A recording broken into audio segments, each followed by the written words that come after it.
Welcome to the Korean Pavilion side event on international standards for steel industry decarbonization, hosted jointly by the POSCO Research Institute and the Korean Iron and Steel Association. Industrial decarbonization is a key component of emissions reduction, and steel, in particular, is an important sector that has witnessed the emergence of varying technologies, standards, and roadmaps. Today, we have industry experts from major countries and intergovernmental organizations to share their perspectives on recent trends and discussions on international standards for the industry, and to consider possible issues and response measures. First, I'd like to invite Ms. Young-Suk Yu, Chair of the POSCO Holdings Board of Directors, to give the welcoming remarks. Ms. Yu, please.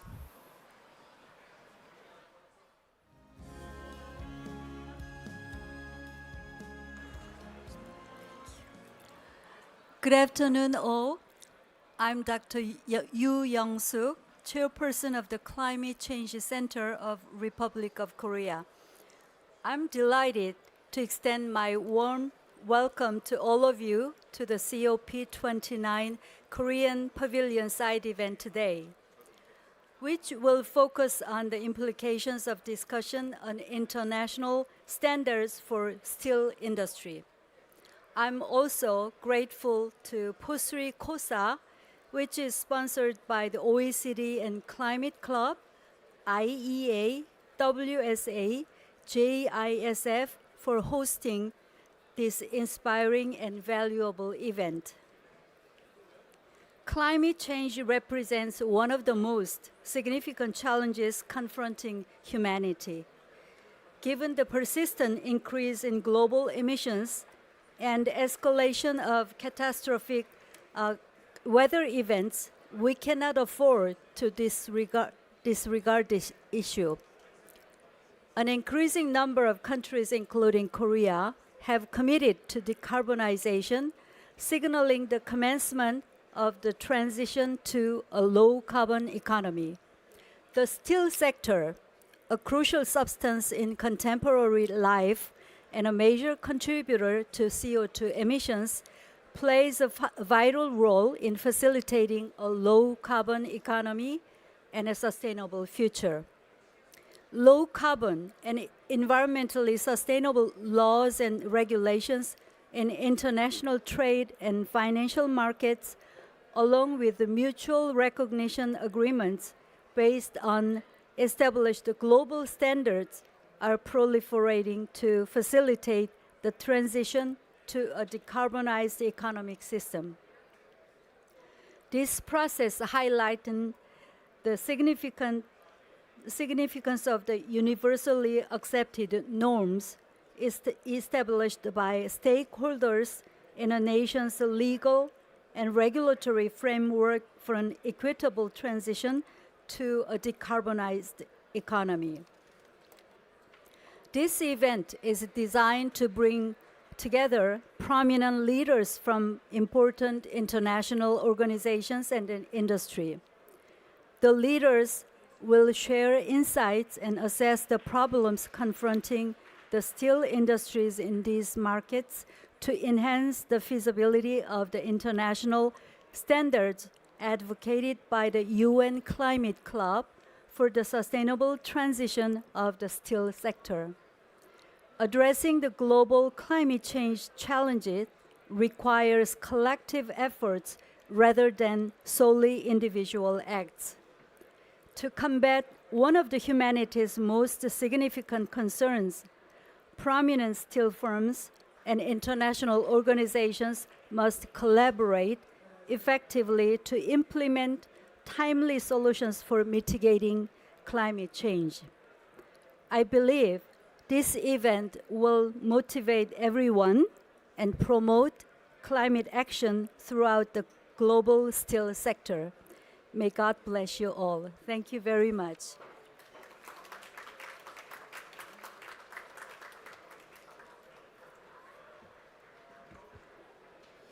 Thank you. I will next invite Ms. Hwa-jin Han, Co-Chair of the Korean Presidential Commission on Carbon Neutrality and Green Growth, to give her congratulatory remarks.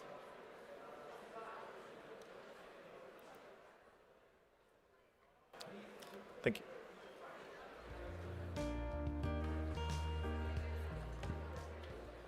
Good afternoon, distinguished guests, ladies and gentlemen. It is a great pleasure to be here with the industry leaders gathered to focus on the challenge of decarbonizing steel industry.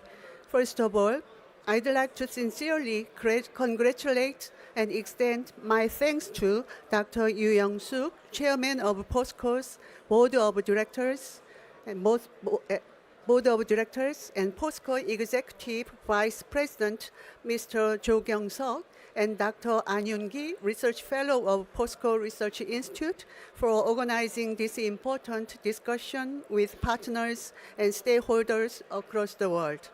I also would like to thank Stefan Les of the OECD and Ms. Araceli Fernandez of the IEA, and Dr. Donomae of NSC, and Ms. Nam Jung-im of KOSA, and Dr. Daniel Pernicotti of Equilibria for the presentations and panel discussions. Distinguished guests, as you may know, the steel industry was a cornerstone of Korea's rapid economic growth and industrialization in the 1970s and 1980s. This formula can be applied to other countries' development. Steel industry is key to enabling the establishment of infrastructure and mass production, but it consumes substantial energy and emits large volumes of greenhouse gases. To ensure the sustainability of the steel industry, it is essential to reform and overhaul of all production processes, which needs immensely significant research and development supports and investment. Korea's POSCO is developing hydrogen-based steelmaking technology, recognized as a game changer for achieving carbon neutrality in the steel industry. Other Korean steel companies are also conducting research and development and pilot projects on carbon capture, storage, and utilization, CCUS technologies, to enable the CO2 generated in production processes to be repurposed in other industries or stored. In this regard, the Korean government has designated 100 core technologies of carbon neutrality, one of which is about green steel production, and it is actively providing supports for relevant research and development and innovation. Distinguished guests, it is clear that global cooperation is essential also in decarbonizing steel industry. Korea will play a constructive role in transforming the industry, working closely with key partner countries, international organizations, as well as industry associations. Also, we will actively join the global community's efforts to formulate international standards of green steel industry. Finally, I look forward to in-depth discussions that will bring us all one step closer to a sustainable carbon neutral future. Thank you very much.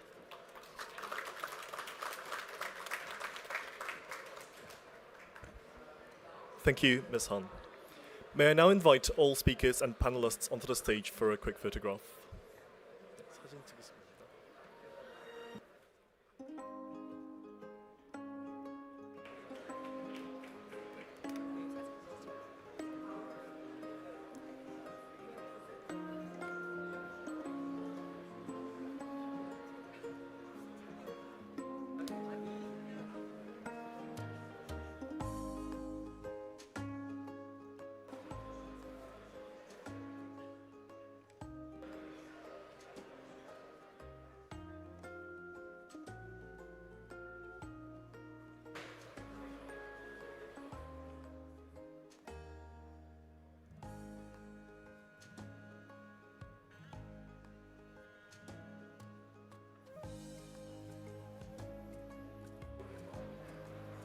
Thank you.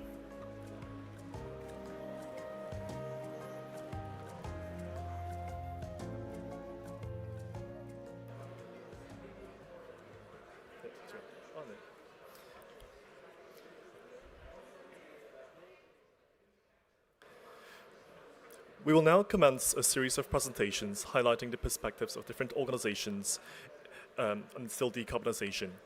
I would kindly ask all presenters to stick to the 15-minute limit.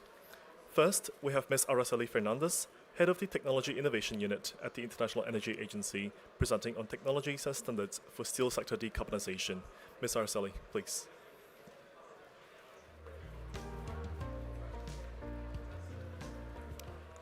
Well, good afternoon, everyone, and thank you very much for the kind invitation. It's always a pleasure to come back to the Korean Pavilion and have such interesting events and so well attended. So thanks very much, particularly as well to POSCO Research Institute, as well as the Korean Steel Association, again, for the great organization and the opportunity here.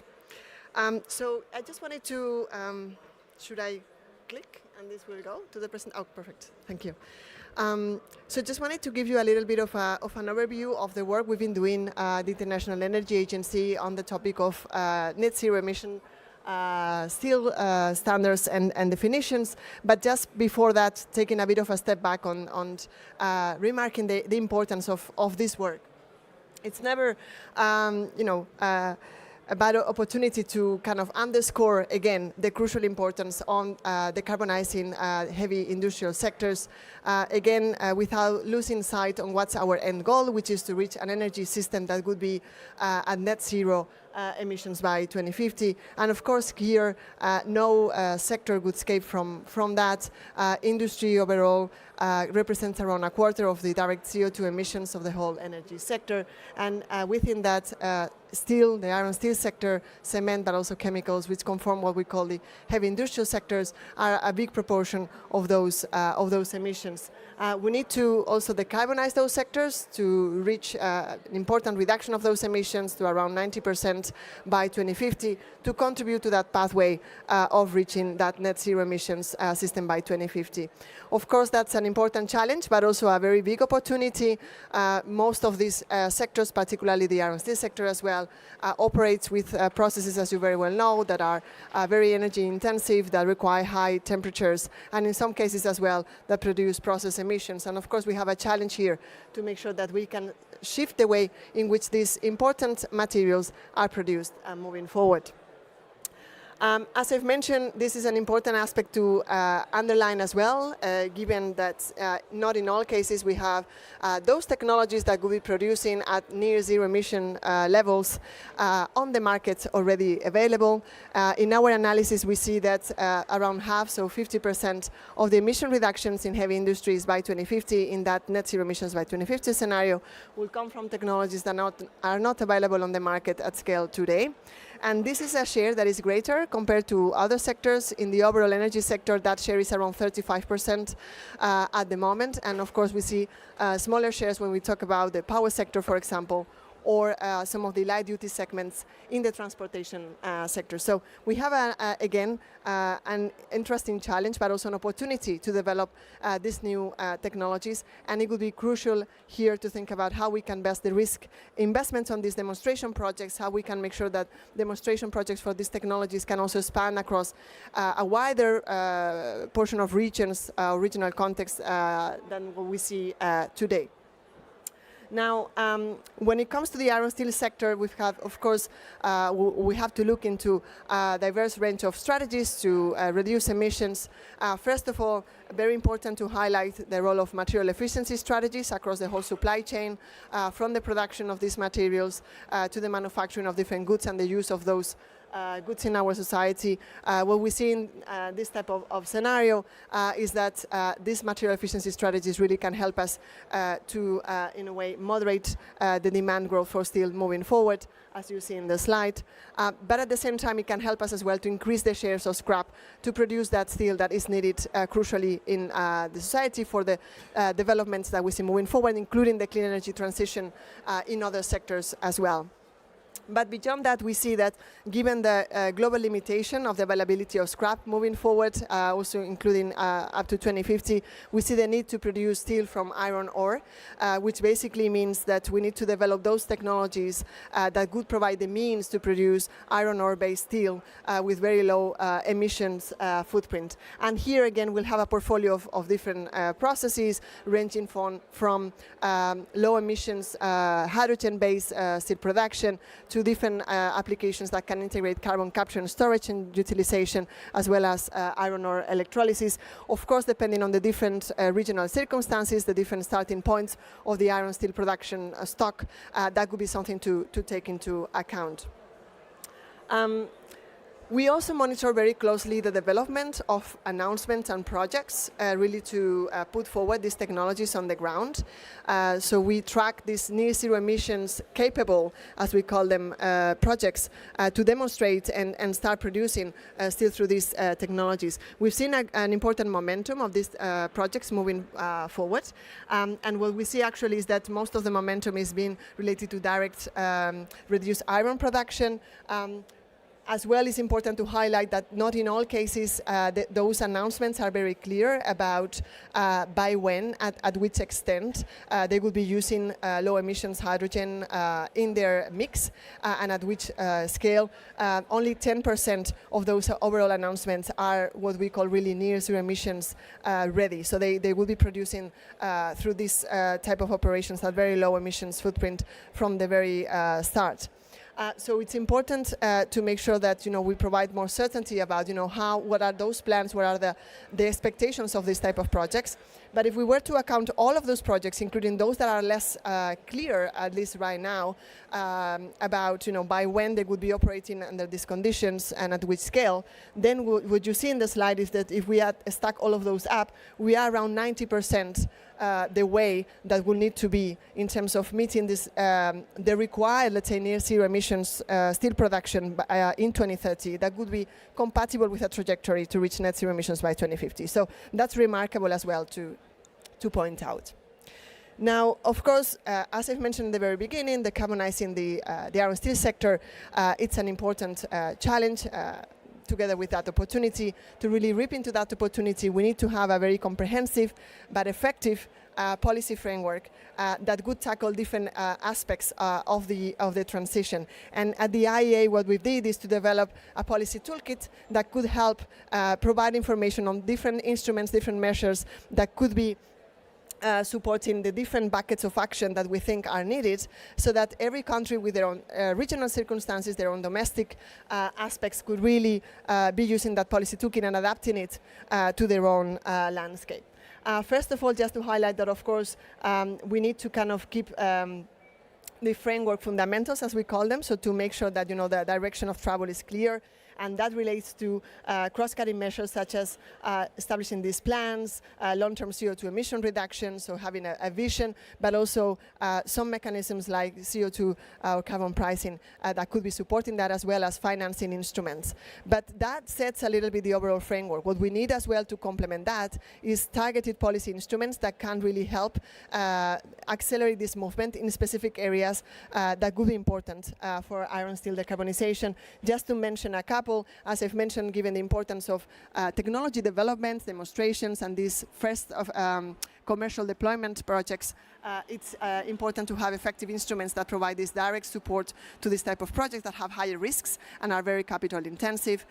But we also think that another area that could be very crucial is to really incentivize the creation of demand for this type of steel that could be produced through these different near zero emission routes, to make sure again that this can contribute to the risk these projects and to accelerate the pace and the regional spread at which these projects are put on the ground. And of course, underpinning this would be different enabling conditions that need to be in place, from infrastructure when it comes to electricity systems, to hydrogen distribution, including as well CO2 management, transport and storage infrastructure.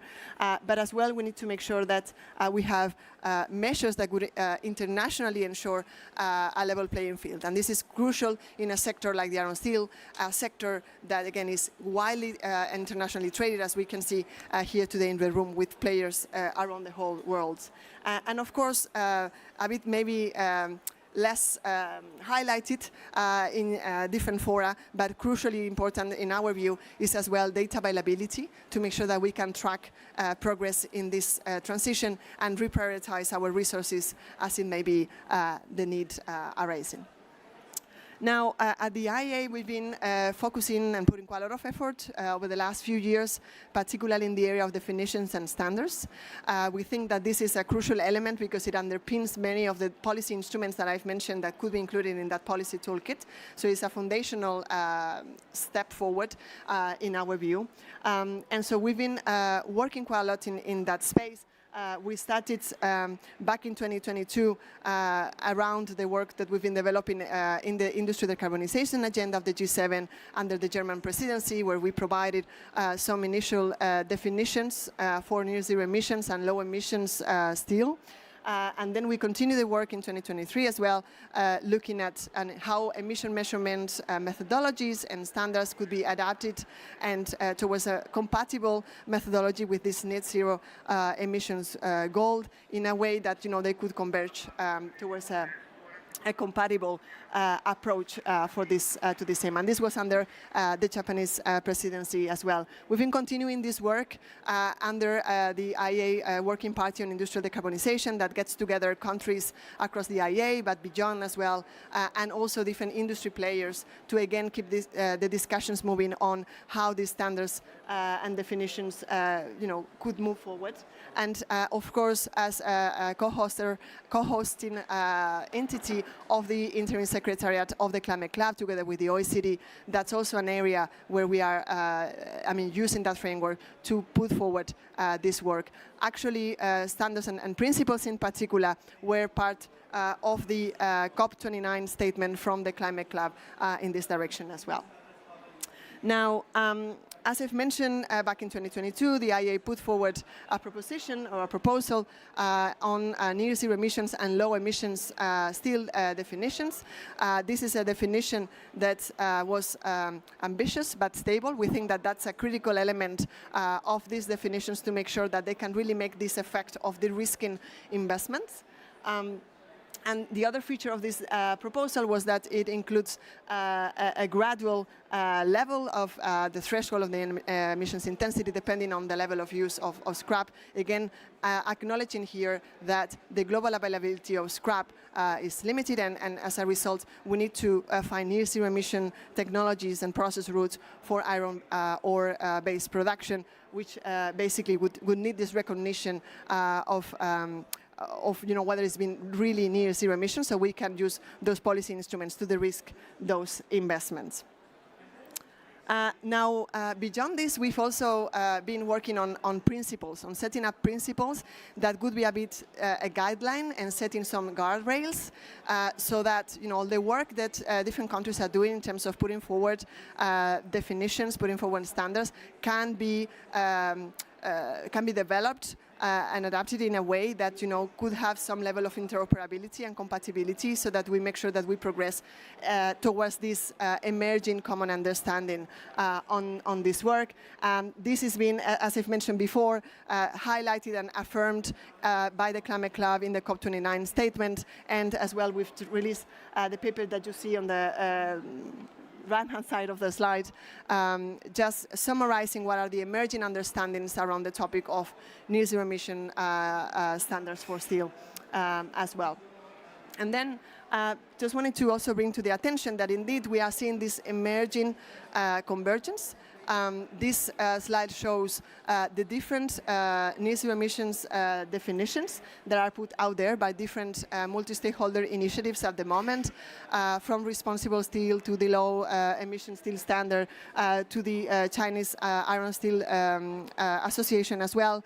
And Of course, one could get a little bit here taken away by the differences in the details, but it's important to acknowledge here that there's compatibility on what's the end point. And the end point is that long term, we need to have and to keep our eyes put on this final goal of reaching deep decarbonization and near zero emission steel. And this is something that, for which all these definitions coincide. And that's very crucial because already recognizing that means that, the vision is clear and we can start again de-risking those type of investments. Sorry. And just wanted to conclude here my remarks just by, again, emphasizing the importance of decarbonizing the steel sector, given its crucial contribution to the social economic development, not only in today's economy, but also moving forward as we transition in this clean energy process in different sectors. There's a variety of strategies to decarbonize the system, as we've discussed, and every country will need to adapt their own vision on that, depending on their own circumstances. Policy frameworks are needed. They need to be comprehensive, but they need to be effective and targeted. And so we hope that the policy toolkit that we develop can really provide an important aid in that respect. And as I said, we are seeing this increasingly, increasing common understanding towards this interoperable, what it means to put forward interoperable standards based on near zero emissions and low emission steel definitions. I think we are in the right direction, and of course we stand ready to keep working through the IEA Working Party on Industrial Decarbonization, our role in the Climate Club, and with different stakeholders from the private industry to governments, really to keep progressing in that path. And just a couple of next steps. We like to be very action-oriented and very tangible in the team. And so, of course, what we see as priorities for us to move forward as well in that discussion is, in the case of definitions, to develop these methodologies for mutual recognition on these definitions and standards to make sure that we can start making more tangible what this could imply. And on the methodology side, to start reviewing those methods for this interoperability and net zero compatibility. We're working very closely as well with the International Organization on Standards, with different relevant bodies to really make sure that this can translate into action. So thanks again very much for the invitation. I look forward to the other presentations and the panel discussion, and yeah. Thanks again for our side.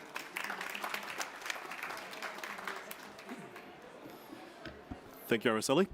Next, we have Dr. Hitoshi Donomai, Chair of the International Environmental Strategic Committee of the Japan Iron and Steel Federation. Please.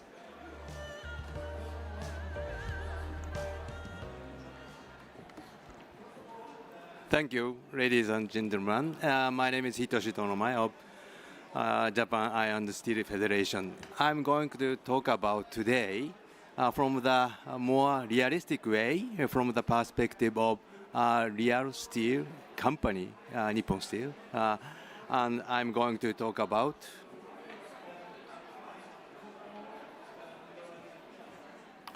the importance of REPs, the definition of REPs I will present later, and the steel chain of custody approach during the transition period. First, I want to talk about the future steelmaking process. Present, we are fully depend on the carbon steelmaking process. We use carbon of steel, in coal to reduce iron ore to make iron metal. So it's inevitable to emit carbon dioxide, and we also use secondary steel making.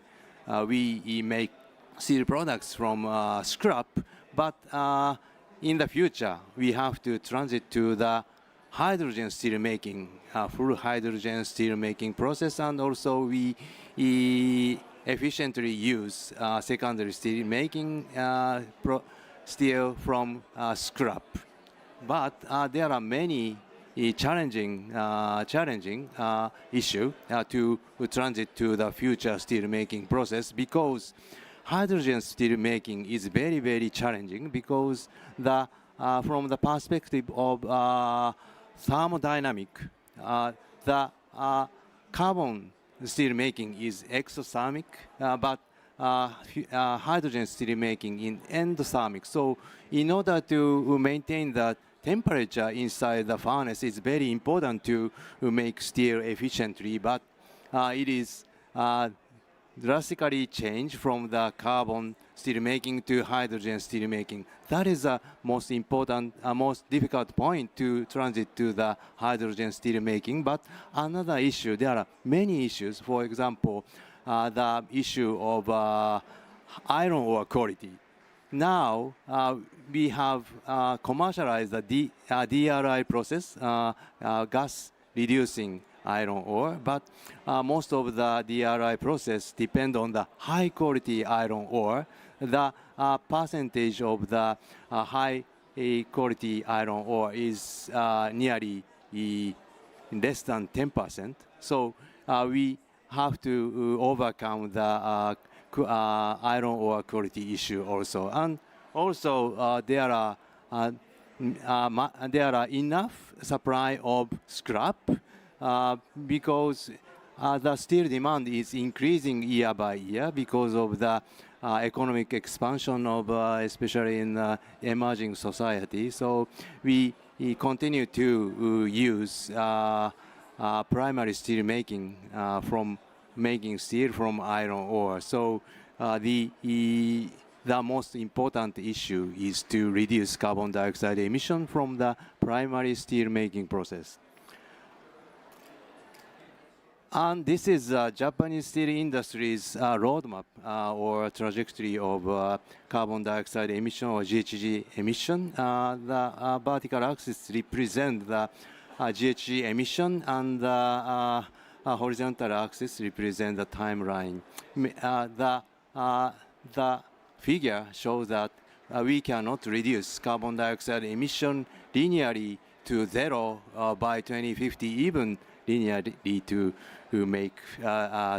reduce to zero by 2050. Maybe you are so disappointed about that trajectory, but this is a reality. Yeah, we have to first develop the new technology to by using hydrogen, but even presently no commercialized hydrogen steel making process.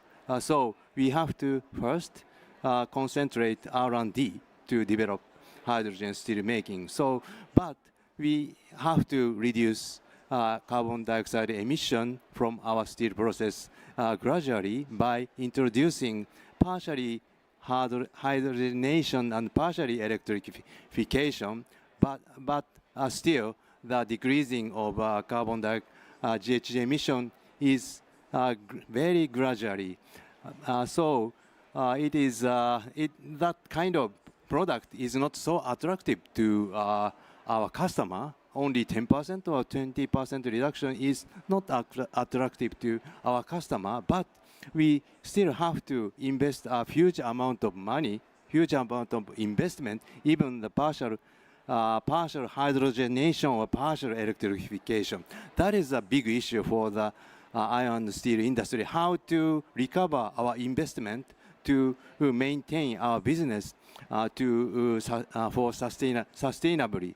So this is now we are struggling to establish some kinds of other mechanisms to recover our investment. So Japanese government fully understand the situation of iron and steel industry for in the context of decarbonization. So they propose new indicator, reduced emission of product REPs.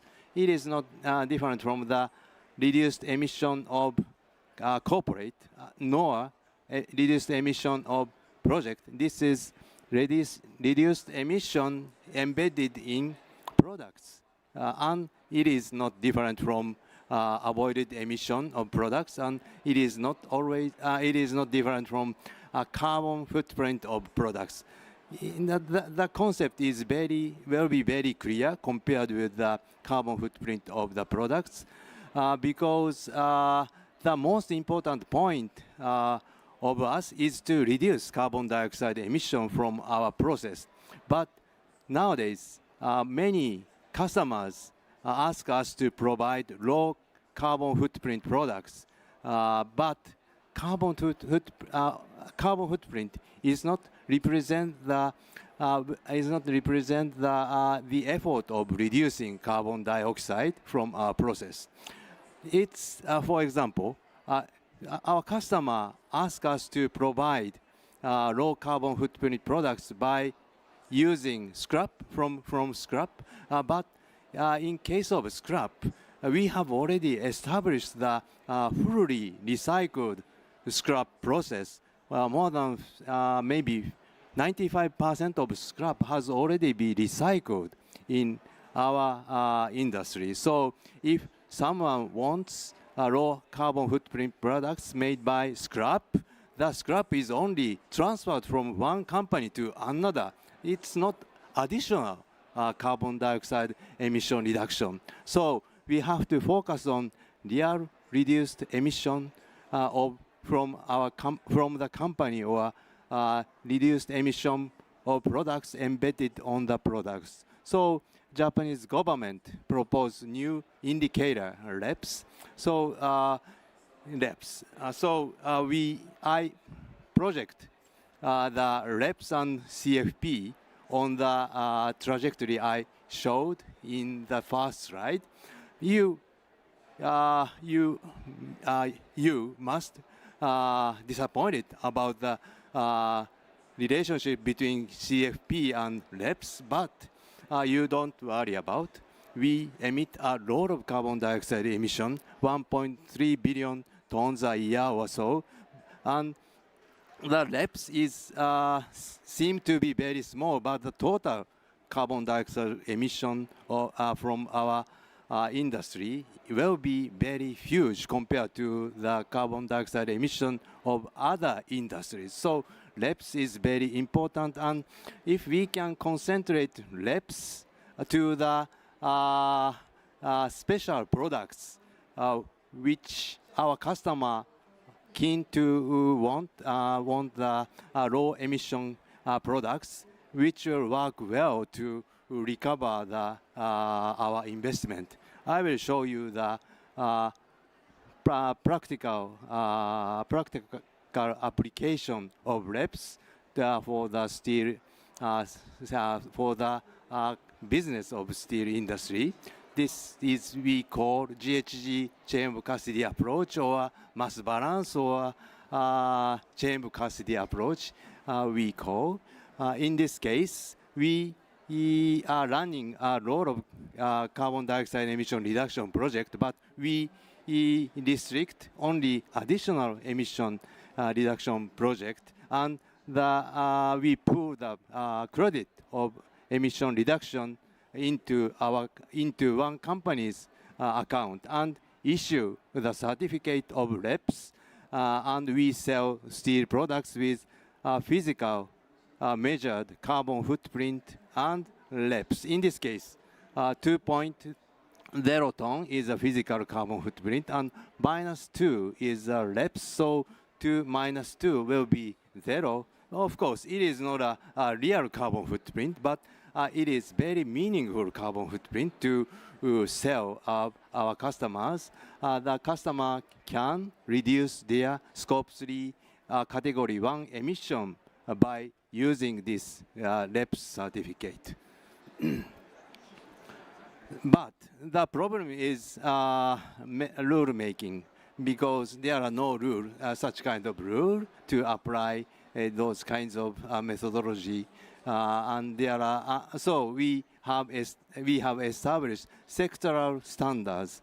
1 year ago, the JISF published a guideline, and then just Wednesday, World Steel published guidelines, international guidelines of COC methodology, but it's only a sectoral guideline. So it's very important to establish general standards such as ISO, GHG protocol, or something. And we have open discussion with Japanese LCA expert about this methodology, and they are now developing a guideline of REPs in Japan. So another important activity is to establish procurement rules. Industrial deep decarbonization initiative under UN is now developing public procurement rules, and also in Japan, Japanese government is now making a rule of green procurement law. And also we began discussion with automotive industry and also building industry. My conclusion, I will skip all the conclusion, but I want to emphasize a final sentence. We would like to ask for you to support in international rule making. And final slide is advertisement of our activity. JISF will hold a side event next Wednesday.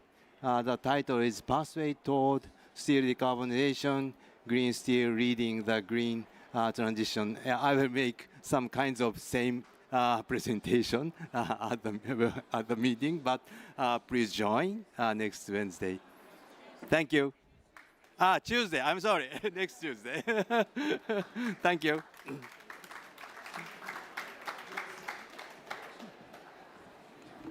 Thank you, Dr. Donomai. Next, we have Ms. Jung-im Nam, Head of Climate at the Korean Iron and Steel Association. Ms. Nam, please.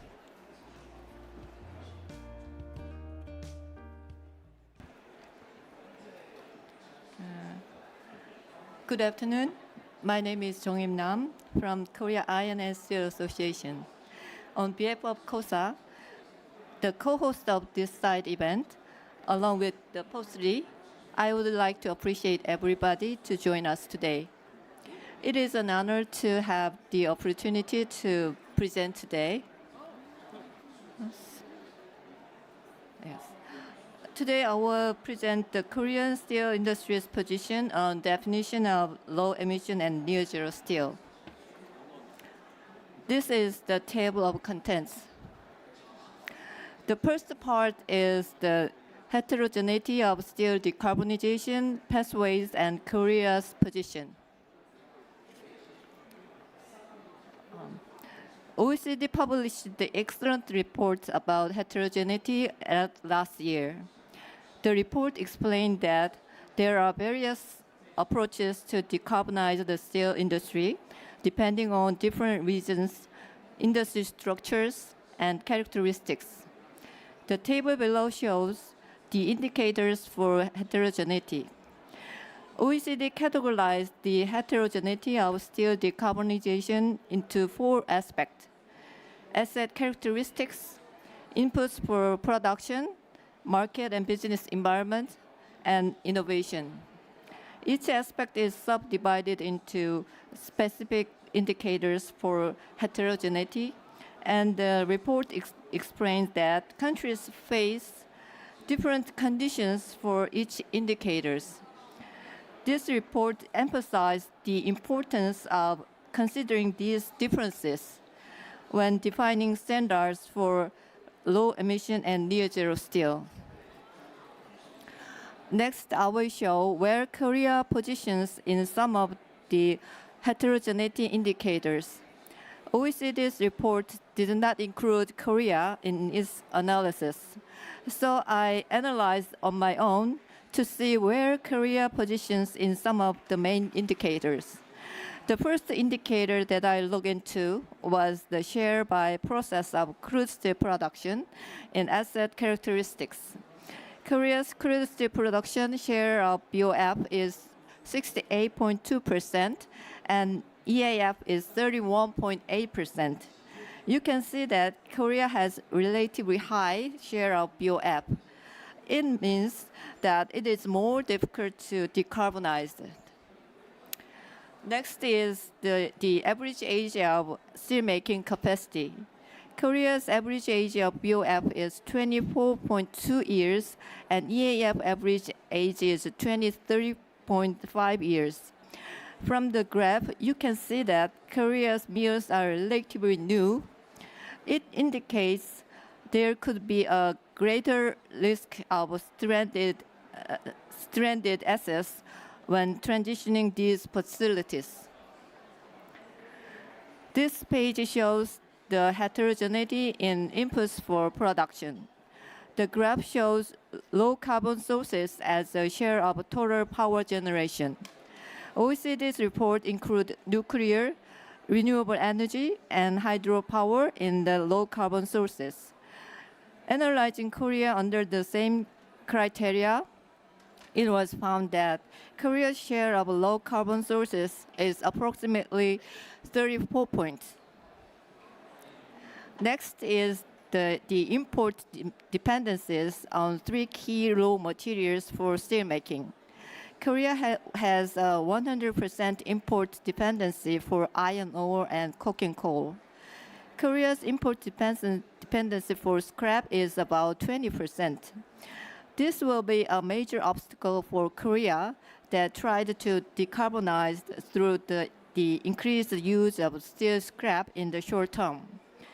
As you can see from this slide, Korea's dependency on import for key raw materials is relatively high compared to other countries.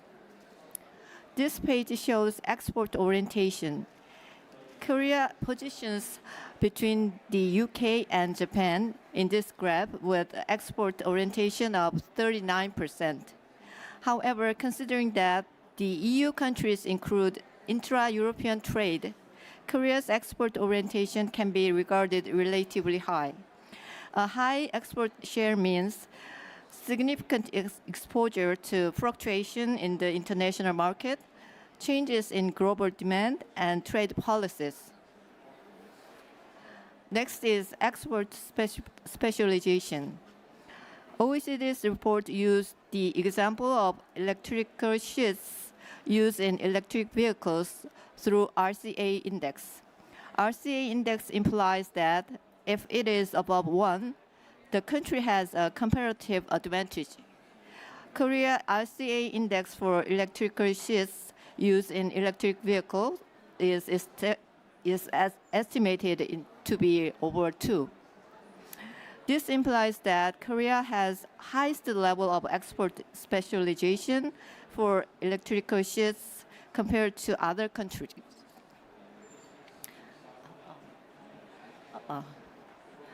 Next part is about Korean steel industry's position on definition of low emission and near zero steel.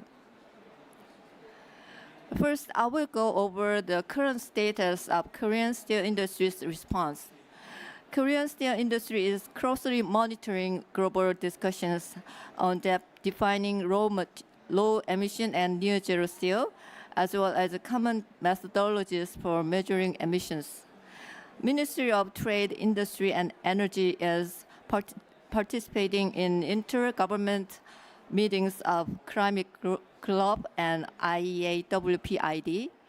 The Korean steel industry is looking into ongoing issues and is sharing opinions through meeting with MOTI. To respond to the global discussion trend, the Korean steel industry is planned to launching a working group led by MOTI. Next is Korean steel industry's position. At this point, there is no agreed upon proposal from the Korean steel industry regarding the definition of low emission and near zero steel. The Korean steel industry will discuss and coordinate steelmakers' position through the working group. Although we don't have a consensus on what is low or near zero yet, it has been agreed that the Korean steel industry does not support the sliding scale. Sliding scale method could be disadvantageous for the Korean steel industry, especially to BOF steelmakers that plan to reduce emissions through expanding the scrap ratio in the short term.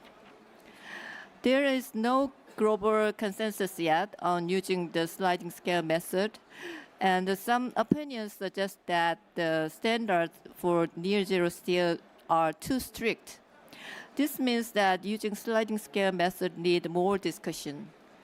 Moreover, customer requirements for performance, quality, steel grade, and process are not currently considered in the sliding scale method. This also implies that more discussions and reviews are needed in the future. Korea's basic position is that sufficient consideration should be given to the heterogeneity reflecting each country's circumstances. The Korean steel industry agrees with the OECD report on heterogeneity, which emphasized the need to fully consider the diverse situations and conditions of each country.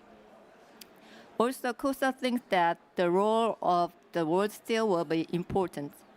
World Steel represents the global steel industry and emphasized the importance of considering the heterogeneity of each country's situation. Along with the establishment of a low emission and near zero steel definition, discussion regarding verifications are also expected to take place. To reduce administrative burden on steel makers, it is necessary to establish a global mutual recognition system in the future. With such a system, verification results certified by national accreditation bodies can be internationally acknowledged. With the implementation of the EU CBAM, steel makers will be required to undergo mandatory verification from 2026. Accordingly, the Korean steel industry has been continuously requesting the Korean government to establish a mutual recognition agreement between the Korea and the EU. That concludes my presentation. Thank you for your listening.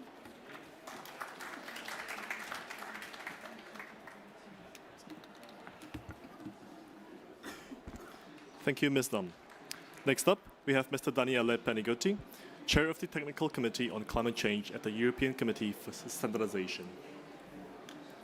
Please. Thank you very much for the invitation. It's really a pleasure to be here to discuss about the topic that I think is crucial, in particular in the sector, in the steel sector. This other direction.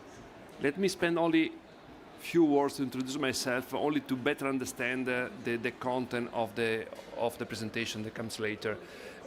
Because I'm the CEO of a consultant company. I am also the director of Carbon Footprint Italy. I will explain you later what does it mean.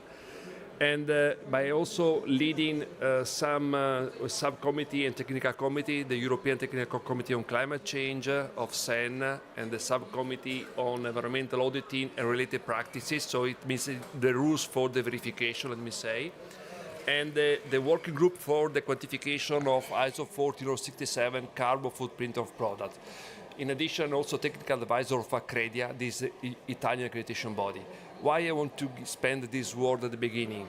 Because my experience is not like the previous speakers, specifically in the steel sector, but it's more in terms of the standardization process, the verification process, the accreditation process, and I have also the opportunity every day to implement this rule on the market. And let me say that the steel sector is exactly an example where there is no common standard applied. In my country, in Italy, for example, there are some kind of declaration of carbon neutrality or carbon reduction by steel producer that are really borderline with greenwashing. So really, I really appreciated this kind of the opportunity to discuss with you this topic, because I think it's very important. I want to start, I want to touch 3 points. Some short introduction of ISO standards, and then the MLA multilateral agreement and MRA mutual recognition agreement. So slight difference, but important difference in terms of content. I start with standard. You can see here, I don't want to go in detail because we don't have time to know the point, but this is the package of standard for carbon accounting. So ISO already developed standard for the quantification of carbon footprint of organization, of product, the quantification on the project. So organization, project, the product, all the the quantification part. And it's also interesting, the presentation of the colleagues from Japan before that was mentioned, the REP, because we already have something inside of ISO 4667. It's interesting that we have the opportunity to explain more. Because, for example, I don't know, Professor Sushi Naba is a very important expert on LCA in Japan. Everybody knows sushi. And, we already have inside of the standard for carbon footprint of product a specific methodology. It's called performance tracking, exactly to underline what you mentioned. To underline the capacity, the reduction in terms of carbon footprint over time. I think this is important because we already have some standard. And here I mentioned the two standards for the carbon footprint of organization and products is under revision just now. I just have the presentation in the Chinese pavilion on this revision, only to underline that the most important point of the revision is to achieve the full consistency between these two standards, because we believe that only implementing a common standard, we can have a common approach. I was just jumping a few hours ago from the German pavilion when there was a discussion around the same topics, and there was the Association of Car Producers in Europe, there was BMW, and they said, we want to have the same standard along the value chain. Please don't create other standard. And in the case of carbon footprint of product, what we can do is develop the product category rules, it's called. So the specific rules for the implementation of the ISO standard.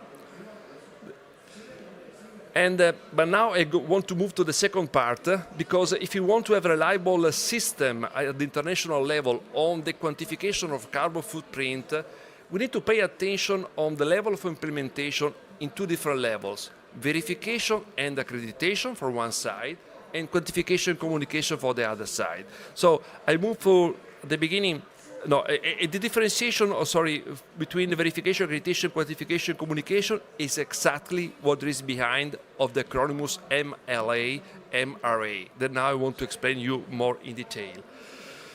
So the multilateral agreement is in connection with the verification and accreditation process. I'm back to the previous picture because the bottom part of the package for carbon accounting is in connection with the conformity assessment, where we have a standard to explain how to verify the emission, how to be accredited in the same emission. This standard, for example, are the same used for ICAO Corsia. I hope that you know that the system at the international level with the International Federation of Civil Aviation, that in this moment is quantify all the international flight in this moment, and they're using this standard. The European ETS is using this standard.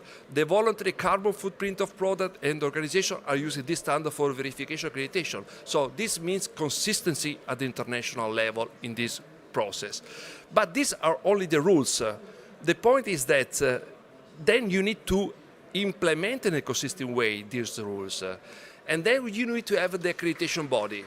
I mentioned accreditation body in Italy. You have COLAS and KAB in Korea.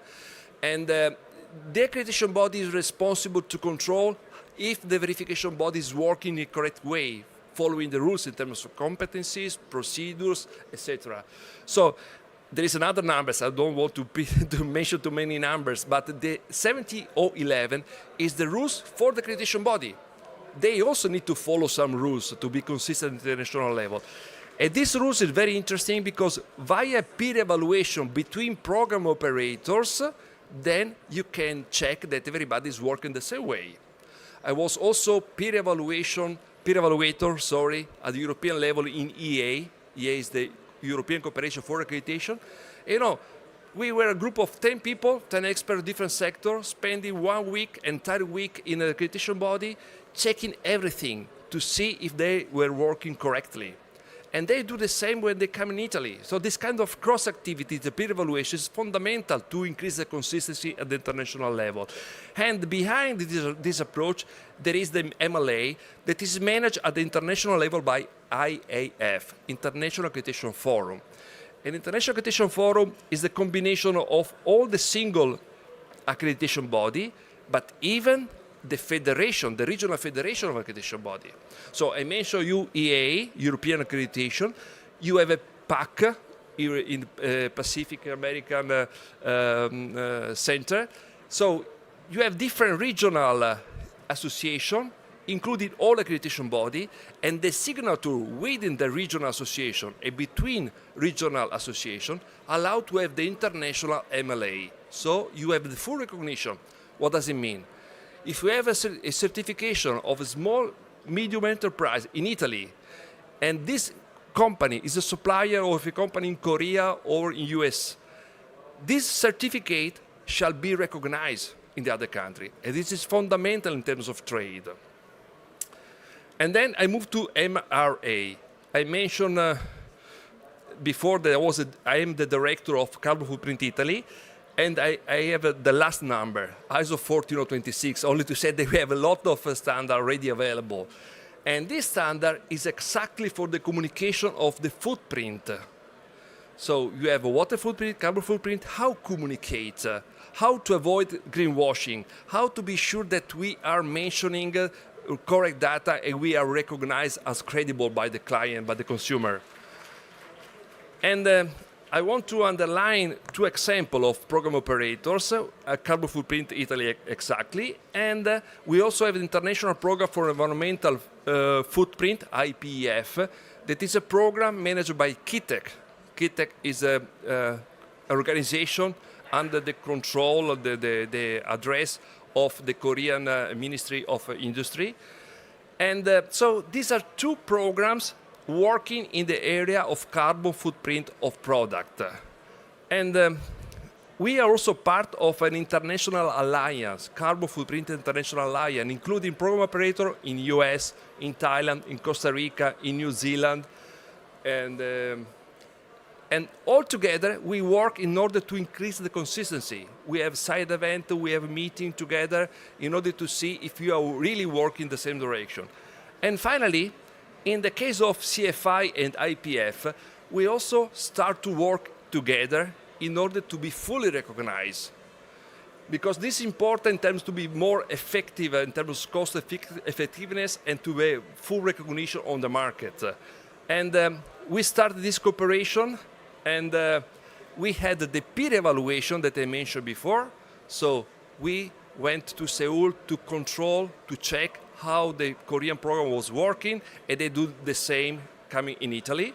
And after this process was concluded a few weeks ago, and next Monday we will sign a formal MRA, and this implies that there will be a full recognition between companies. So we will have some Italian product and a Korean product. They receive the double logo, double label. And this is exactly the process that we need to manage in terms of full recognition based on ISO standard. Thank you.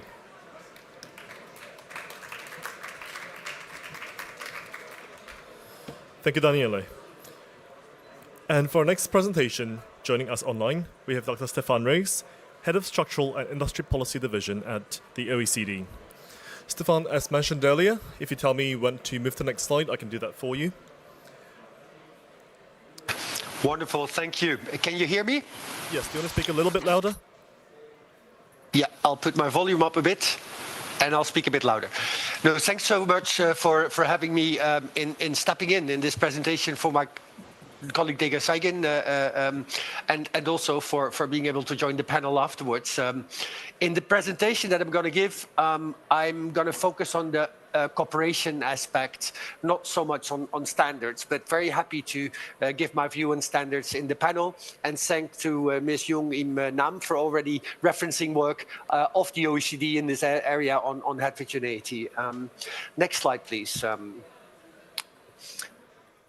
Could you click again so that we see the whole slide? And again? And again, I think. Yeah, thank you. Now, this slide gives you an overview of the work that the OECD does on international cooperation regarding financing of industrial decarbonization, which has a component that focuses on decarbonization itself as well as on hydrogen, and includes different kind of modules and tools like an economic assessment tool, focused case studies, as well as partnership with a variety of other organizations and platforms, including the Climate Club, and I'll get back to you that in a second. Next slide, please. And that's the Climate Club to focus on. As I think you know, the Climate Club is an intergovernmental forum that focuses on industry decarbonization and currently has 43 members, including the Republic of Korea, that cover more than 60% of global GDP. As Araceli said before, the OECD, in tandem with the IEA, hosts the secretariat, the interim secretariat of the Climate Club. And the Climate Club has got a work program organized along 3 pillars, where I'm going to focus on the 3rd pillar, which is very close to the presentation that I have, and focuses on international cooperation. Next slide, please. The issue underlying that 3rd pillar is the following. It is very clear that currently investment for decarbonization is insufficient and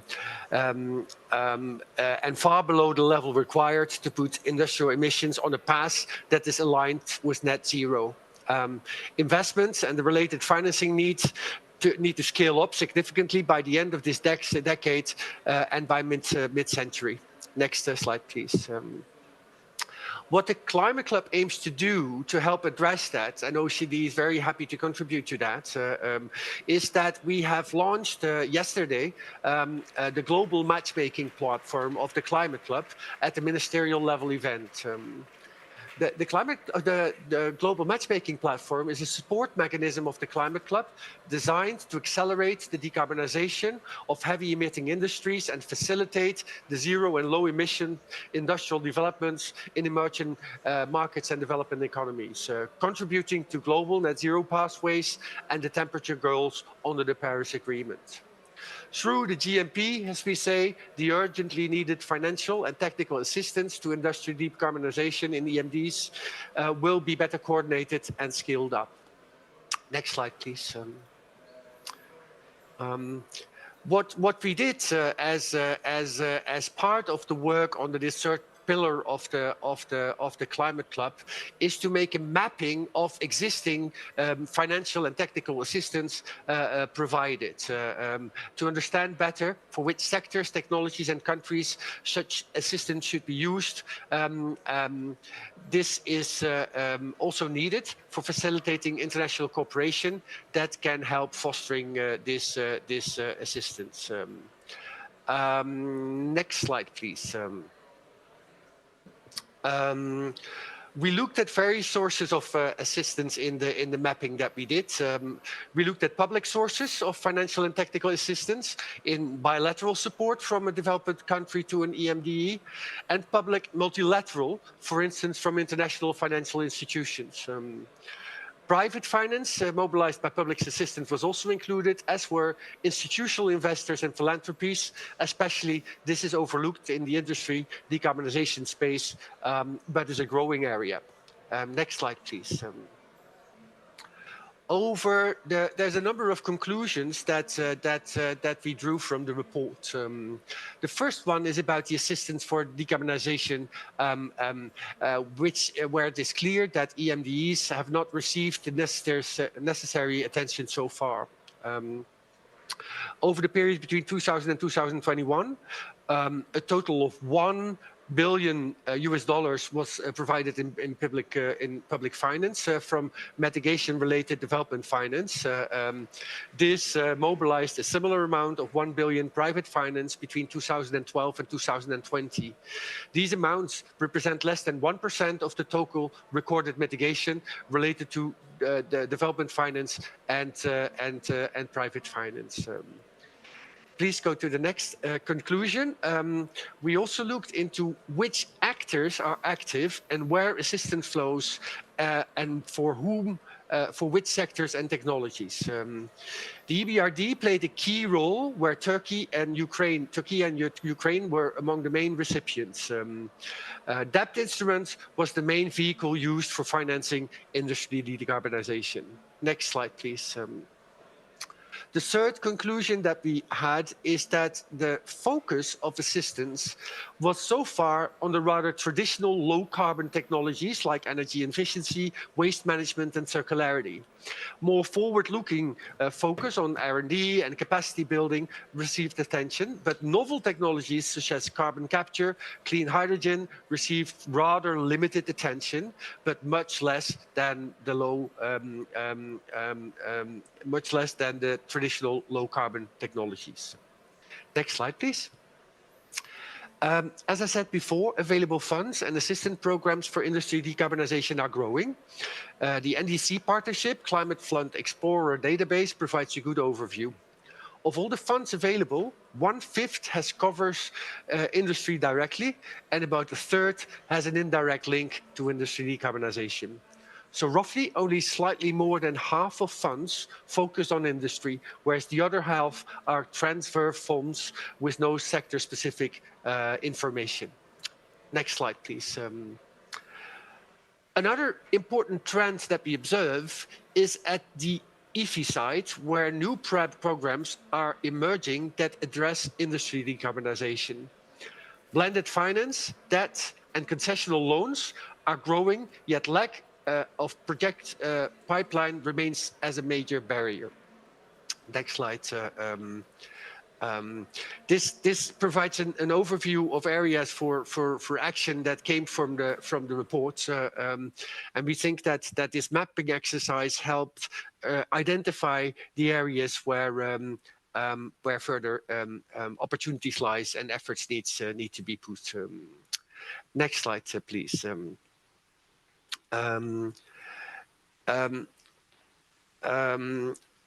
It is not only the assistance, but it is also how it is used that matters. At the OECD, we pay close attention to the types of financing instruments needed in this respect. And this slide provides further information on the framework for industry's net zero transition that we've developed that focused on enabling conditions, as well as to identify different financial solutions in line also with the work of the Climate Club.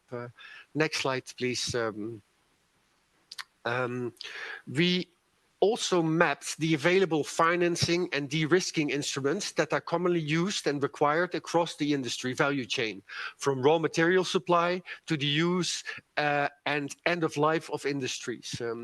What is key is that a combination of instruments will be needed to address multiple barriers when developing an industrial decarbonization project. And this slide further illustrates that. Next slide, and I think that's my last slide as well. These instruments will be also needed to close the financing gap. This is an example for green steel production, where the cost of green steel is around 30% and 50% higher than the conventional steel, and several solutions emerge. End of this year, we will be releasing a financing toolkit that will show the types of instruments for different sectors and low carbon technologies that can be applied in both advanced as well as in EMDEs.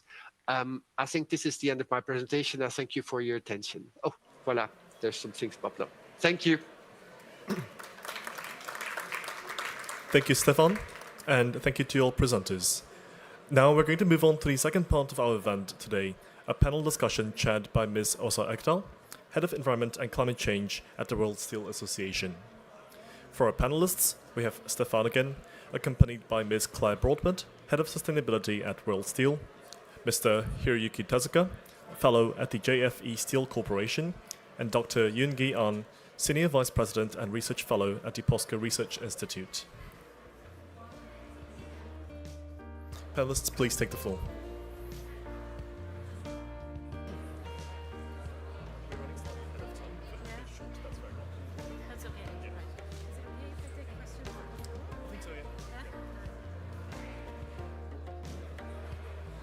There's time there. All right. Good afternoon, everyone. So I'm Åsa Ekdahl. I'm Head of Environment and Climate Change at the World Steel Association, as you heard. And I'm very happy to be here with you today. This whole topic, as you can imagine, is of key importance to us at World Steel and to all of our members around the world. So let me see if I can just recap a little bit what we've heard throughout these presentations. So we've heard, of course, the importance of decarbonizing the steel sector. We know that we have a portfolio of solutions as well in terms of technical solutions, but also that we need to focus on material efficiency. We also know that most of these technologies, or at least half of them, are not actually commercially available at this time, and we will need additional research and development of those. We need a comprehensive policy framework that focuses on both supply and demand measures. And in many cases, these policies require a definition of what we mean when we talk about low carbon steel. We also heard that even gradual reductions in the steel sector requires significant investments. And it's difficult for steel companies to recover these costs or to attract these investments in order to go forward in their planning. And in this sense, the chain of custody approaches, or as we heard, the Japanese approach of these REP, which I cannot remember what they stand for, reduced emission products, I believe, could be a tool going this way.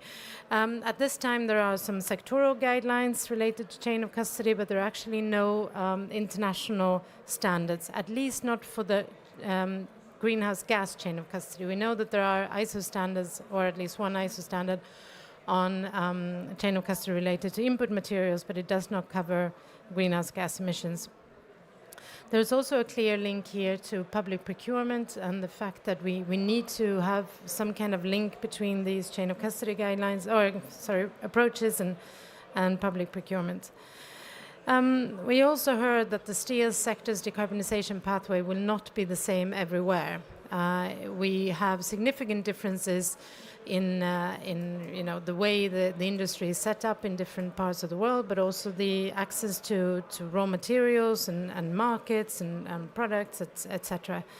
And that this somehow needs to be considered in all of these discussions. And then we heard about the standards, that there are lots of standards available already. We know that, and I'm sure my colleague Claire would touch on the mapping exercise that we've done for the steel sector, which shows that there are more than 40 at least different standards focusing on how to account for the emissions for the steel sector. So there is some work to be done there in terms of aligning these methodologies and updating the existing standards to make sure that they are fit for the purpose for which we need them today. And also that we need to focus on accreditation and verification and the consistency on the international level. Then we heard from Stefan on the work of the Climate Club and the global matchmaking platform for financial and technical assistance, which of course is very important, and I know was launched with quite a number of events, I believe yesterday here. So, considering this context, oh, excellent! I see Stefan there on the screen as well. I don't know if you can see us as well. Okay, it's good to have you there. Would be better here in the room, of course, but excellent.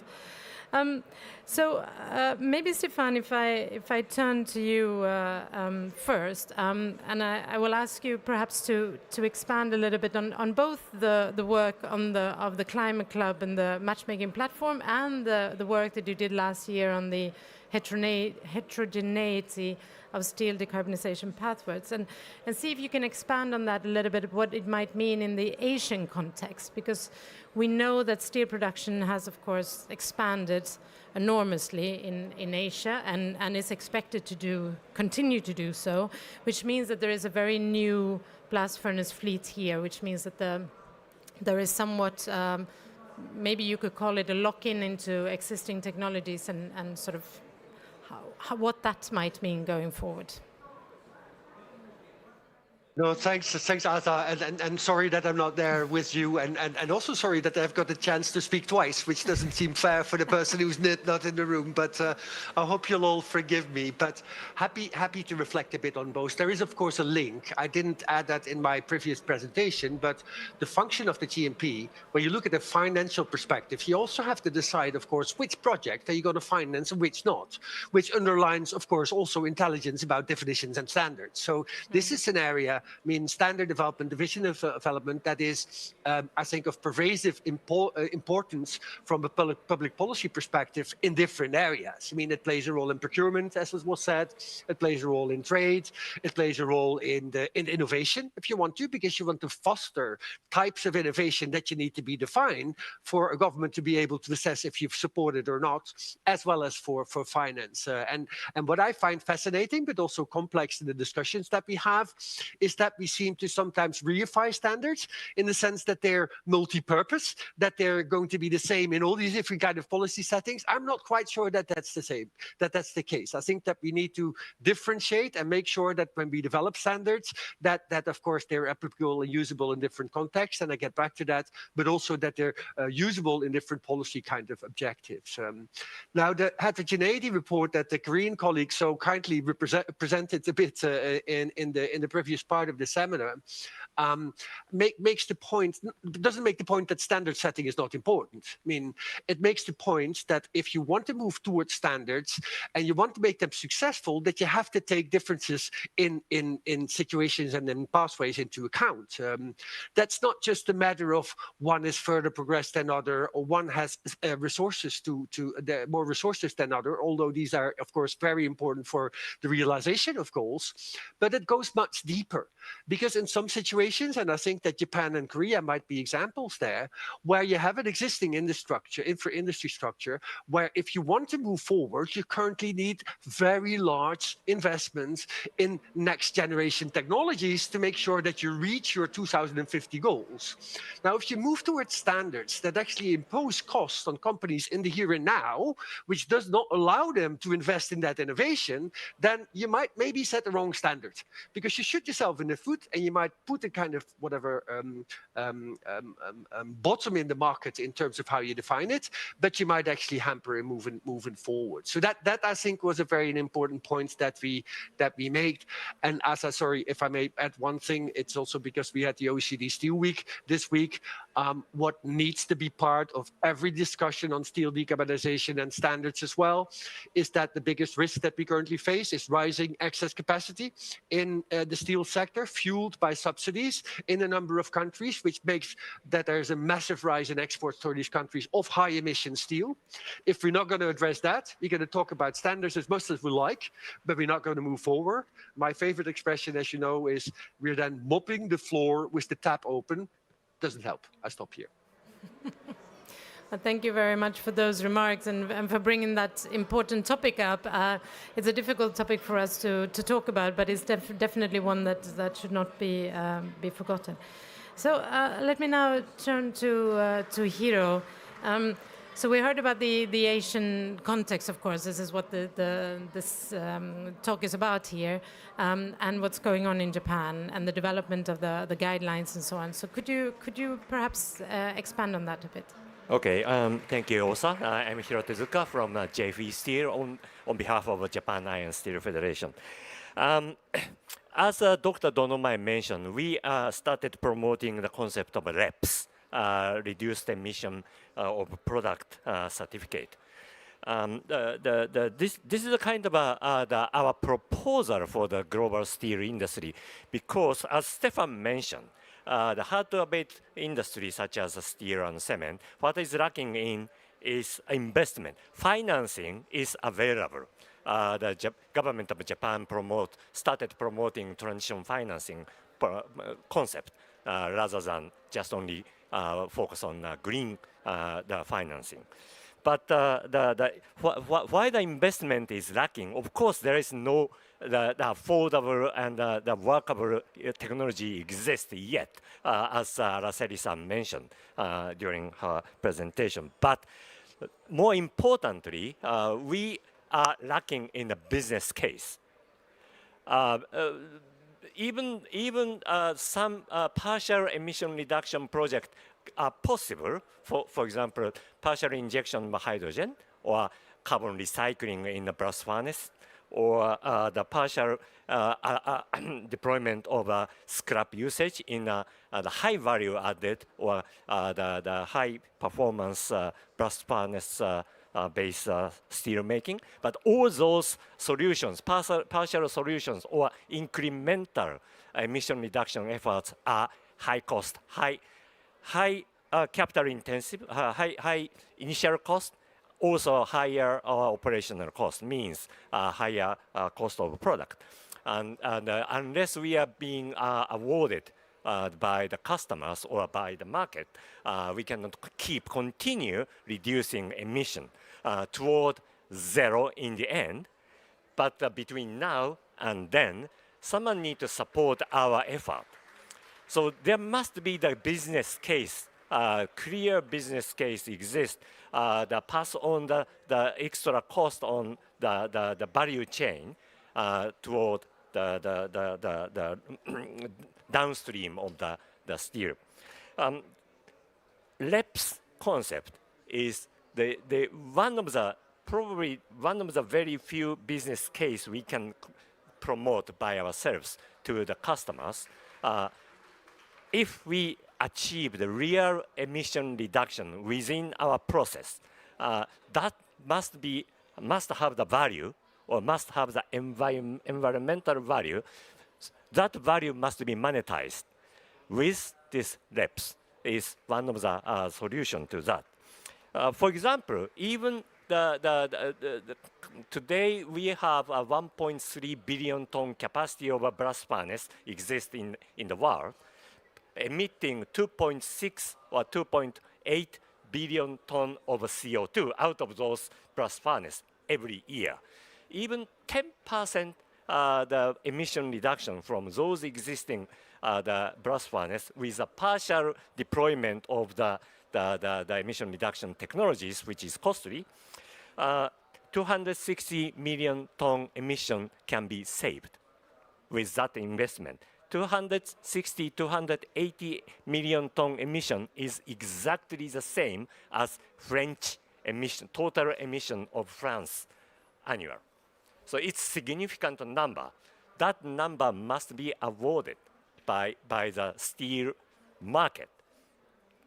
So this is a reason why we started promoting this LEPS with very clear chain of custody rulings. There must be an international rule or standards need to support this whole exercise. But international standards need to support business case rather than just the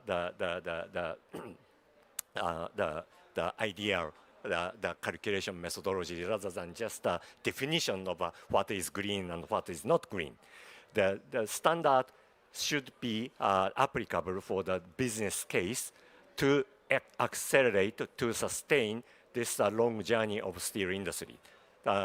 This is the background concept of the LEPS.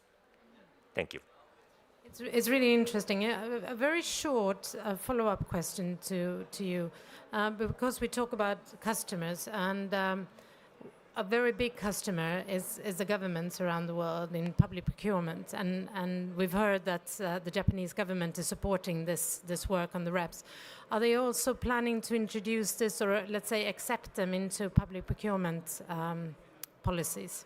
Yeah, no, we started discussing about the public procurement ruling in Japan also, and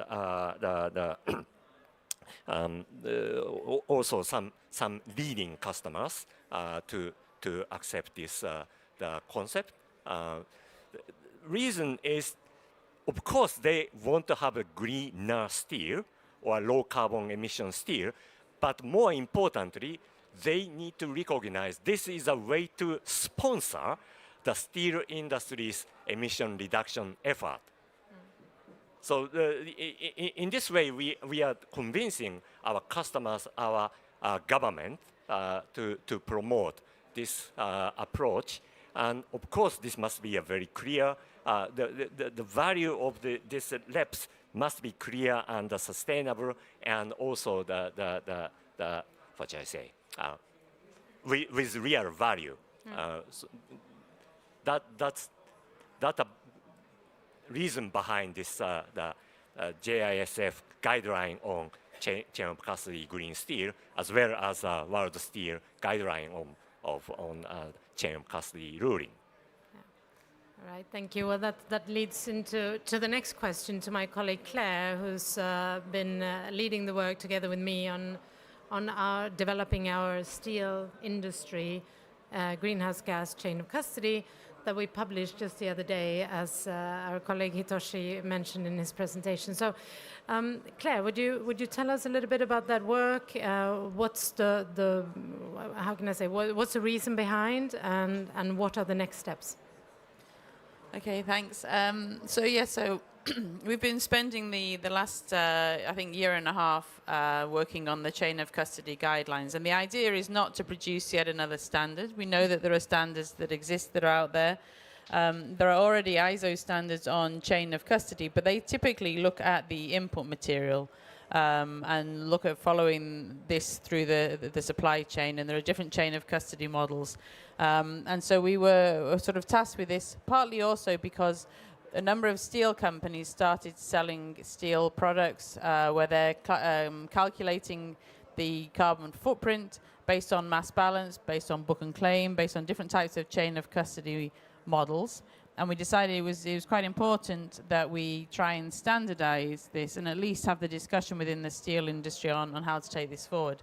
So we were quite lucky that the Japanese, as we've heard, they developed their set of guidelines on how to account for the emissions from a chain of custody perspective. So we used these as a basis to try to see if we could get consensus on a global level with all of our members on how to account for this.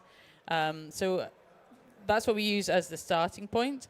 And we managed to publish some high-level principles last April, but we realized that it was actually more important to really go into the details and define methodologies for how we're accounting for these emission reductions that are being achieved by the industry. And so we've managed also then to publish these guidelines this week. They're available on our website.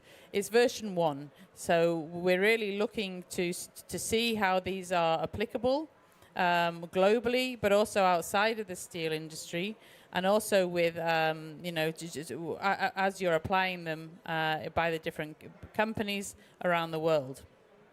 So basically, the premise of the guidelines is really to see, we know that we need to decarbonize, but we know that also the technologies that we're going to have to implement are things which are not yet commercially available. And they're going to give these big step changes in reductions. But we've heard that the blast furnaces some of them are a bit too young just to sort of decide, okay, we'll change directly the technology there. And a lot of the things that can be done now are things which are sort of gradual changes or incremental changes, and how we can pool those emission reductions from specific projects and then bank those emissions and then apply those emission reductions to certain products where the customers there are willing and wanting to purchase low carbon emission steel products. So the idea really, part of the guidelines is to try to provide enough transparency on how this is being done. So we avoid the claims of greenwashing that the industry is trying to just sort of hide emissions here and there and sell green products on one side and then the dirty grey products somewhere else. It's really looking at saying, okay, what is my actual carbon footprint of a product at a certain time? And that's really based on existing methodologies and standards and defining that carbon footprint or an environmental product declaration. And then following that, what emission reduction projects have you implemented within your company? What are the savings or the reduction savings that you have made? Banking those savings. And then when you're selling your products to your customers, you can then sell alongside the products some of these emission reduction certificates. You can only sell the amount of certificates that you've actually saved. You can't sort of say, well, we're planning to make these reductions over the course of the year. You've actually got to have made those savings before you can bank them. You cannot sell any more of the certificates than your actual carbon footprint of your product. And the way we've developed these guidelines is really trying to make sure that we're bringing on board all of the different companies from around the world. It's quite a new topic. We know that there is a new ISO standard that is actually starting to be developed. It was approved and it will begin, I think, on the 12th of December. And the work we've really done as a steel industry is really to say this is, this is where we've got it so far as a steel industry. We know that we need others to sort of have a look and see how credible it is, to provide us some areas for improvement. But it's really a way in which the industry as a whole can feed into the development of the ISO standards. We know also, we've heard about the Climate Club today, they're also looking at this as a topic, the Industrial Deep Decarbonization Initiative, and it's really making sure that what we're doing as an industry is credible, but also is providing input to initiatives that are also developing to make sure that we don't have multiple things being developed which may end up being contradictory. All right. A quick follow-up question again from me. One of the criteria we talk about in the guidelines is additionality, and I wanted to ask you to expand a little bit on that. Yeah, so we realise that it's quite important, again, looking at making sure that we're avoiding sort of claims about how we're trying to make potential greenwashing claims, is that the emission reductions that we're putting into the bank are actually additional, which means that they're sort of making, we can't be banking some reductions just because we've reduced the production volume, or we've changed to a different product which is maybe less energy, less CO2 intensive. It's actually got to be proper projects that you're implementing within your site that are providing additional greenhouse gas reductions. And then making sure that they're well explained and accounted for within the whole process. And the other thing is that when we're saying that you have to justify all these things, they've also got to be verified. So you can't just be sort of making up some stories about projects that you've developed. At the moment, we're leaving it open for the companies to decide exactly the boundaries of where the reductions are made. There are lots of different terms in chain of custody, whether people are talking about mass balance or book and claim. And it's really interesting because there is no real agreement on how these terms are being used. We have our approach of saying, if it's mass balance, then you need to have the direct connection between where the reductions have been made and the product you're selling. If we want to say, okay, a book and claim approach, that means that within your organization, as long as it's related to the steel making part, you can bank those savings and then claim or use those for certificates within another part of your organization. And not allowing for any reduction projects that you've made within the non-steel making part of your organization. Some steel companies make tea, some make concrete. We're not looking at trying to mix up those together. But really, it's an open discussion that we're having, and we're very happy to have more people involved in that debate. Yeah. Thank you. In the discussions around standards and methodologies, well, we heard in the presentation before by Dr. Pernigotti about mutual recognition and not interoperability in your case, but we're also talking about these things when it comes to the standards themselves and the way of accounting emissions, because we have so many different standards for steel that where we cannot align, we need to find ways to recognize different standards or find ways to ensure that they are interoperable. And wanted to turn to you, Dr. Ahn, to see if you wanted to comment a little bit on mutual recognition and interoperability. Thank you. Anyways, today I had the privilege to witness the groundbreaking, the global dialogue for the steel industry. Today, through today's discussions, three key insights stand out to me. The first is the transition to a low-carbon economy is increasingly supported by global policy like CBAM, DPP means sorry, I forgot to play. Product passports anyway. Yeah. And various carbon and ESG disclosure. This underlined the need for the universally accepted standards to ensure a favorable transition across countries. And the second, it is essential to establish a mutual recognition agreement or MLA based on the IAF on greenhouse gas conformity, guided by strong global standards in recognition, certification, and qualification. In particular, I found that interconnections and recognition of MLAs and the MLA is very important. In particular, the Korean steel industry recognized the importance of participating in the IAF-based MLA. In this sense, I think the signing of the MLA agreement between the KNCPCS, for example, the Korean Ministry of Trade, Industry and Energy, and Italy at COP29 on November 18 is very significant step. The third, in the context, the international standards promoted by the UNFCCC Climate Club and the chain of custody WSA by the WSA and the ISO international standard related to the RAP and the mass balance approach promoted by the GISP.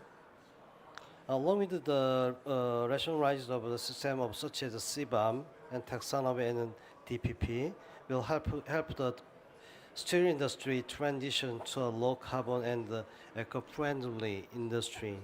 In particularly, I realize the importance of serious discussions at the global level as they can serve as a basis for mutual recognition agreements in the steel industry.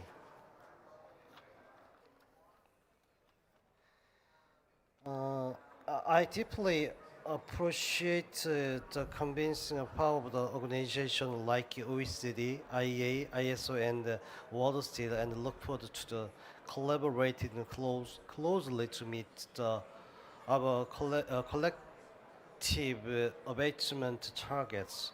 Moving further, I must ensure that the ambition ignited by COP29 is not only sustained but strengthened. POSCO is committed to the leading the way in this shared journey. Thank you. Thank you for that encouraging ending. Can I ask if there are any questions from the floor? Anyone who would like to ask a question? Well, it's been a very intense COP, I think, but also intense and quite detailed discussions on this.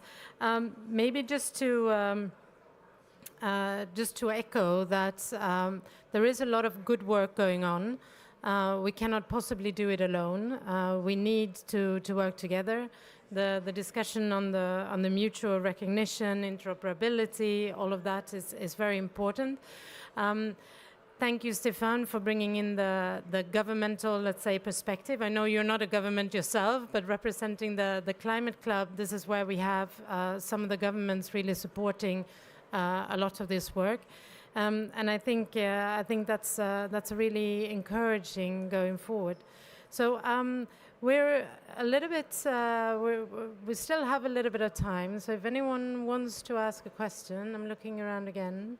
Otherwise, I think we'll stop the panel discussion now and we'll have some closing. Oh, sorry, Hiro. Yes, please. Yep. Just to wrap up what I said on the reps, this is a transitional solution rather than the complete the decarbonization solution. But because if the steel industry reached to the carbon neutral or whatever, they decarbonized, there is no need to use the reps concept. But between now and then, we do need to have a kind of let's say, the market creation. The green steel market cannot develop overnight. And some customers are more willing to support or pay for the steel decarbonization. Other commodity steel customers are they're irrelevant. They like to have a cheaper steel. Mm-hmm. So at the beginning, we do need to focus on the green steel customers. So need to provide this green steel or greener steel to those customers who want to support us. And then the market need to be expanded, because in the end, steel industry needs trillions of dollars to replace all 1.8 billion ton steel capacity by 2050. That means we do need to have the huge green steel market or greener steel market. But the market transition must be supported by some kind of a business model. That's what I said.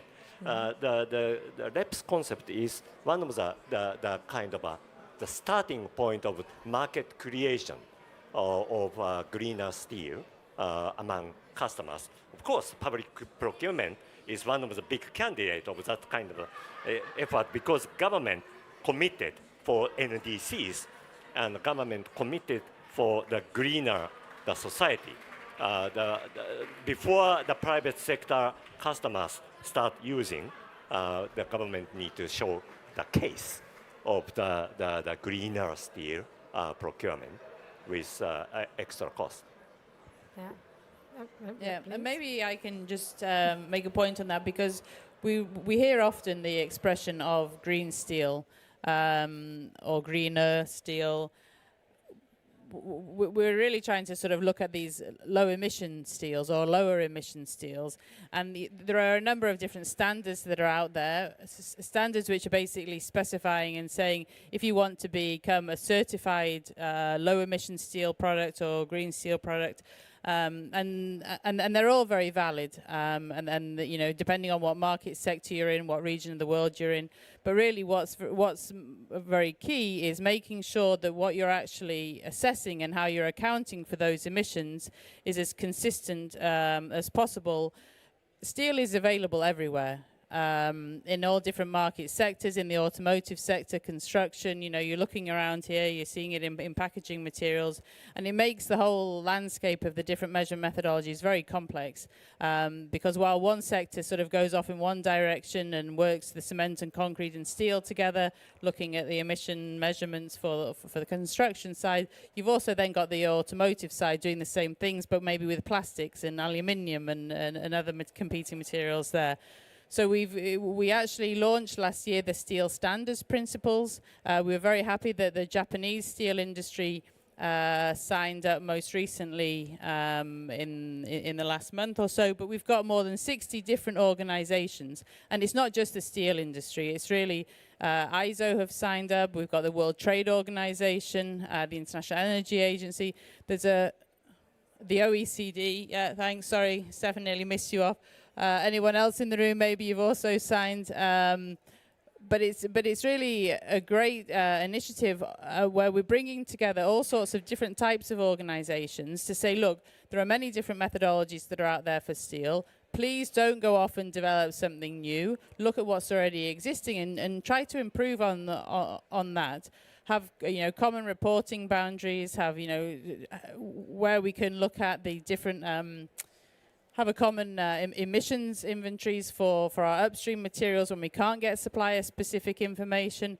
That's a call maybe for the governments and the government-related organizations to help with that, to have common data sets for the electricity input and things that's being needed. And it links again then into the interoperability. So yes, if we're working with the automotive sector to say we need to have standards that can be used across different materials for a vehicle, we need to make sure that that methodology is interoperable or recognized by organizations that are using steel for the construction sector. The steel companies don't want to have to report, as they're doing now, the same sorts of numbers into all these many different standards. If you're keen to help us in this alignment process, please, it's an open process. There are 60-odd signatories on the Steel Standards website. We've got a statement there. We've done a mapping exercise at World Steel. That's available on our website, which lists 45 different methodologies and the criteria that's being used as part of those methodologies. It's work in progress, so there will be more that will be added, but it's really an open discussion to try to make sure that we're harmonizing, aligning our methodologies. All right, and now we have a question from the floor. No, it's not a question, it's a comment. Because Yeah. it was very interesting, the final part of the discussion, because we were thinking, or we were saying, green steel, greener steel, low emission steel. So we need the standard from the beginning. So I mean that we don't have the common approach in terms of the terminal definition. It really is the root, the base of every kind of activity. And I only want to underline the MRA is not between different standards. It's not recognition of different standards. It's the confirmation that the single standard is implemented in the same way in different places. So this is really important to be underlined. And again, the example of the car producer is exactly the example where we need to think that there is no way to work only the sectoral approach. We need to be part of the value chain, and then it means that we need to use the same standard through the value chain. Thank you. Yeah, I'd like to have a very short and quick question to Clara of World Steel Association. Before that, I really appreciate all the speakers and panelists of your wonderful, presentation. Thank you very much.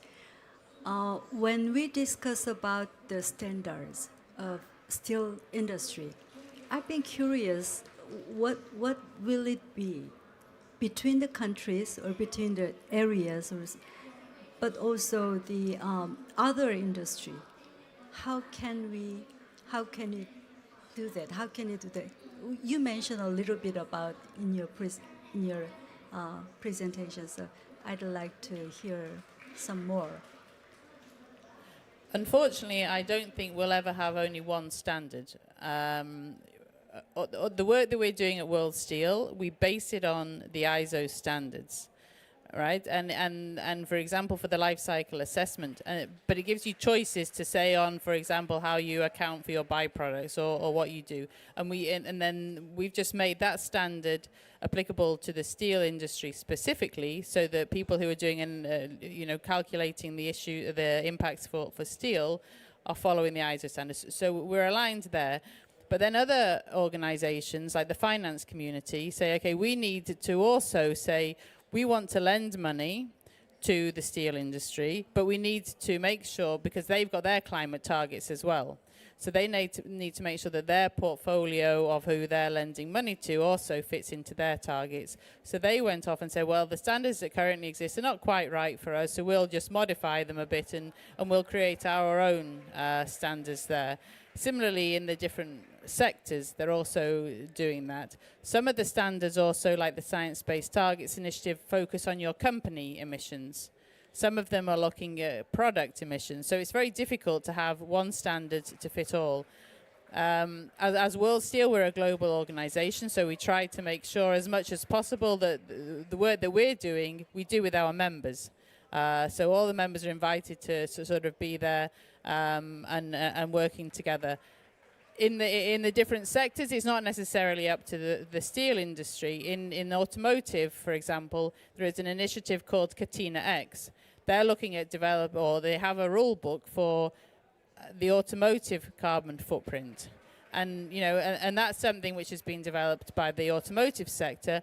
They've been in discussions with World Steel to say, okay, they want to use our steel data within their standard, but so we need to make sure we follow their rules, but they're also using aluminium and plastics and glass, and their rules are also slightly different. So it's very complicated to see how we can actually make sure that we all are ending up using the same thing. So ultimately, I think it will stay as being, there'll be specific rules on a sector level, and hopefully then on a country level, we don't need to have specific methodologies per country. hopefully, you know, as World Steel, we try and say, look, as a global industry, setting the rules for how you're accounting for emissions should be the same. How you apply it in the different sectors, in the market sectors, might then be different. Or if you're doing it to set targets for your company as a whole, then again, that's going to have another level of difference in there. All right, we started with the questions. Any more before we close?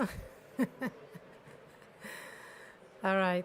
Well, we're now getting closer to time, so I'm gonna close the panel here. Thank you very much. Please join me in an applause for the panelists. All right, and I'll hand over the